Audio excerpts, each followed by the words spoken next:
विद्यार्थी मित्रों नमस्कार। विद्यार्थी मित्रों, आज हम कर्तव्य पालन से जुड़ी हुई एक इकाई पढ़ेंगे। इकाई की शुरुआत करने से पहले हमारे देश के एक महान व्यक्ति और उन्होंने कर्तव्य पालन के बारे में क्या कहा, आइए जानते हैं। यह है डॉक्टर एपीजे अब्दुल कलाम, हमारे देश के महान वैज्ञानिक और हमारे पूर्व राष्ट्रपति।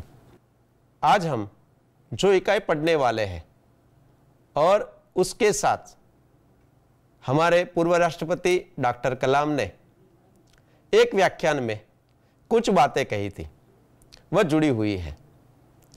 तो आइए देखते हैं कि उन्होंने हैदराबाद में दिए हुए उस व्याख्यान में क्या कहा था। हम सबको संबोधित करते हुए उन्होंने कहा कि आप हमेशा कहते हैं और कि क्या आपके पास देश के लिए 10 मिनट हैं। उन्होंने कहा कि आप लोग कहते हैं और सिर्फ कहते ही रहते हैं। क्या क्या कहते हैं वो भी देखते हैं। हमेशा यह फरियाद रहती है कि कानून पुराने हो चुके हैं, नगरपालिका कूड़ा नहीं उठाती, रेलवे मजाक बन चुकी है, हमारी विमान सेवाएं दुनिया में सबसे खराब हैं और इस प्रकार की कई सारी फरियादें हम हमेशा करते रहते हैं। लेकिन क्या इन फरियादों के पीछे मुख्य कारण क्या है और कौन है, यह भी जानना आवश्यक है। इसलिए उन्होंने एक बहुत अच्छा उदाहरण देते हुए कहा कि यहां से किसी एक व्यक्ति को विदेश भेजा जाए और भिन्न भिन्न देशों में जब भारत में रहने वाला व्यक्ति जाता है तब वहां के एयरपोर्ट पर जब वह अपने पैर रखता है वहीं से उस देश के नियमों का पालन करना शुरू करता है। और नियम भी कैसे कैसे हैं, उन्होंने भिन्न भिन्न देशों का उदाहरण देते हुए कहा कि अगर आप सिंगापुर जाते हैं तो सिंगापुर में आप सिगरेट के जले हुए टुकड़े सड़कों पर नहीं फेंकते। आप धूम्रपान कर सकते हैं लेकिन सिगरेट के टुकड़े को कहीं पर खुले स्थान में नहीं फेंक सकते। क्या हमारे देश में ऐसा होता है? उन्होंने दूसरा एक नियम बताया कि दुबई में रमजान के दौरान सार्वजनिक रूप से खाने की हिम्मत नहीं कर सकते। ये वहां का एक नियम है। आप टोक्यो की सड़कों पर पान की पीक क्यों नहीं थूकते, वहां का भी ये कड़ा कानून है। आप नारियल का खोल ऑस्ट्रेलिया या न्यूजीलैंड के समुद्री तटों पर कूड़ेदानों के अलावा कहीं और नहीं फेंक सकते। अगर फेंकते हैं तो आपको कुछ दंड होता है, यह वहां का नियम है। और इस प्रकार से कई सारे देशों के नियमों की चर्चा भी उन्होंने अपने व्याख्यान में की। और उसके बाद उन्होंने पूछा, क्या भारतीय नागरिक भारत में ऐसा करेंगे? यानी कि हमारे देश में भी कई प्रकार के कानून बने हुए हैं और हम सब अवगत है। जैसे कि हम बाइक या स्कूटर चलाते हैं तो हमें हमेशा हेलमेट पहनना चाहिए, कार में बैठते हैं तो हमें सुरक्षा पेटी बांधनी ही चाहिए।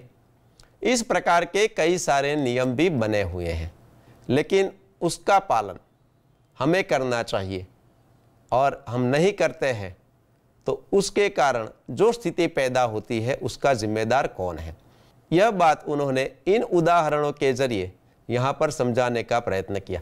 साथ ही साथ उन्होंने ये भी कहा कि हम सरकार से सफाई की उम्मीद रखते हैं लेकिन हम चारों तरफ कूड़ा फेंकते हैं। हम सब अगर इस प्रकार के नियमों का पालन करें तो हमारा देश भी उसी प्रकार से स्वच्छ बन सकता है। आइए दूसरा प्रश्न उन्होंने क्या किया कि हम चाहते हैं कि रेलवे साफ सुथरे बाथरूम उपलब्ध कराए, लेकिन हम यह नहीं सीखना चाहते कि बाथरूम का सही इस्तेमाल कैसे किया जाए। हमारी अपेक्षाएं तो हैं, हम चाहते हैं कि भाई हमारे देश में भी उसी प्रकार के कड़े नियम बने, लेकिन ये सारी व्यवस्था अच्छी बनी रहे इसके लिए नियमों का पालन तो हमें ही करना है। और ये जो नियम है उसका पालन अगर हम करना सीख लें तो हम अच्छी तरह से हमारे देश को भी विकसित देश बना सकते हैं, है ना।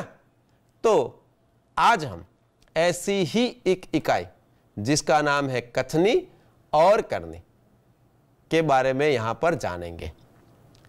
इकाई का शीर्षक ही स्वयं स्पष्ट है कि कथनी मतलब बोलना, कहना, और करनी मतलब करना, यानी कि कर्तव्य करना। तो आइए देखते हैं इस इकाई का वीडियो। ईश्वर ने मनुष्य को अन्य प्राणियों से श्रेष्ठ बनाया है, कई गुणों से उसे संवारा है, इसका उसे अभिमान भी होता है। परंतु स्वयं को गुणों की खान समझने वाला व्यक्ति कई बार ऐसे कार्य करता है जिन्हें वह गलत बताता है। कथनी और करनी में अंतर के ऐसे कई उदाहरण रोज देखने में आते हैं। बस्ती के बीच सरकार ने पार्क बनाने की जगह छोड़ रखी थी। बरसात के मौसम में मोहल्ले के एक सज्जन ने उसमें फूलों के पौधे लगाने की सूझी। बात अच्छी थी। वे कहीं से पौधे लाए, कतार से उन्हें रोपा, देखभाल की, पौधे बड़े हो गए। कुछ दिनों बाद फूल खिलने लगे, पार्क अच्छा लगने लगा। मोहल्ले के लोग सुबह शाम पार्क में टहलने लगे। फूल सबको अच्छे लगते हैं। पार्क में लोगों के आने जाने से उन्हें यह लगा कि लोग इन फूलों को तोड़कर ले जाएंगे। उन्होंने एक तख्ती के ऊपर यह लिखकर टांग दिया कि फूल तोड़ना मना है। आते जाते सब उसको पढ़ते, कोई भी फूलों को नहीं तोड़ता। पर मजे की बात तब सामने आई जब लोगों ने तख्ती लगाने वाले सज्जन को बड़े सवेरे जल्दी जल्दी फूल तोड़ते देखा। पूजा के लिए तोड़ रहा हूं। बसों में लिखा होता है धूम्रपान करना निषेध है।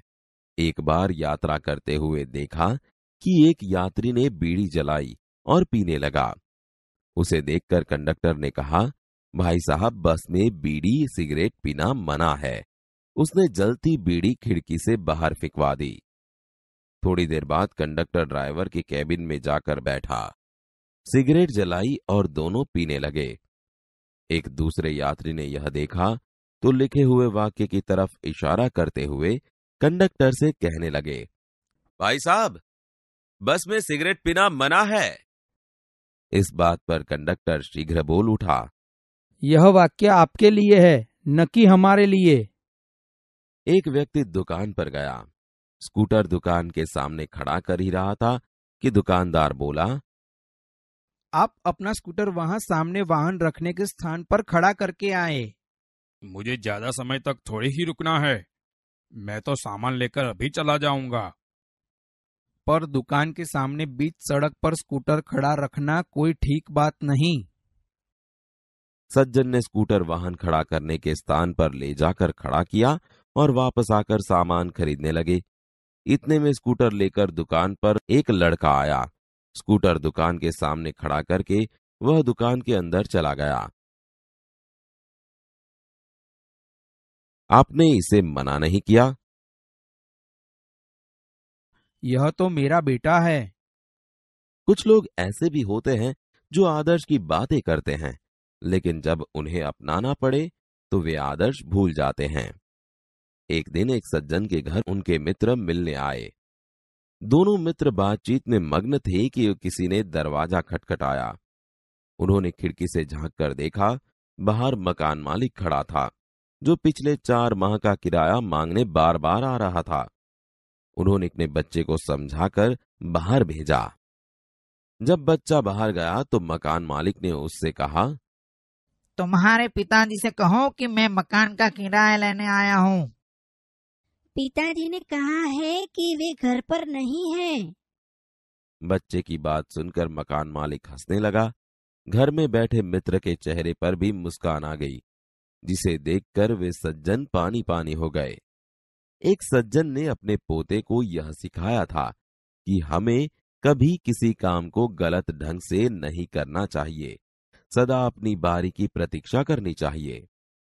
बिल जमा कराने वालों की लंबी कतार देखकर वे कोई उपाय सोचने लगे। उन्होंने खड़े हुए लोगों को ध्यान से देखा। आगे ही एक परिचित व्यक्ति खड़ा दिखाई दिया। वे तुरंत उसके पास गए और बोले, बेटा, ये बिल तुम घर पर ही भूल आए, लो इसको भी जमा करा दो। वह व्यक्ति कुछ बोले उससे पहले ही बिल व राशि उसके हाथ में थमा दी और एक तरफ जाकर खड़े हो गए। पोता बार बार कहने लगा, दादाजी लाइन में लगिए ना। उसकी बात सुनकर लोग हंसने लगे। कई लोग ऐसे होते हैं जो आदर्श की बातें तो करते हैं पर उन्हें अपनाते नहीं। इस प्रकार का आचरण अच्छा नहीं होता।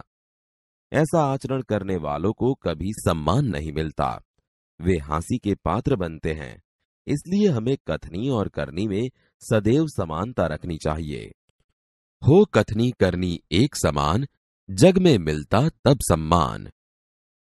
विद्यार्थी मित्रों, आपने भी कभी ऐसी गलती तो की होगी ना।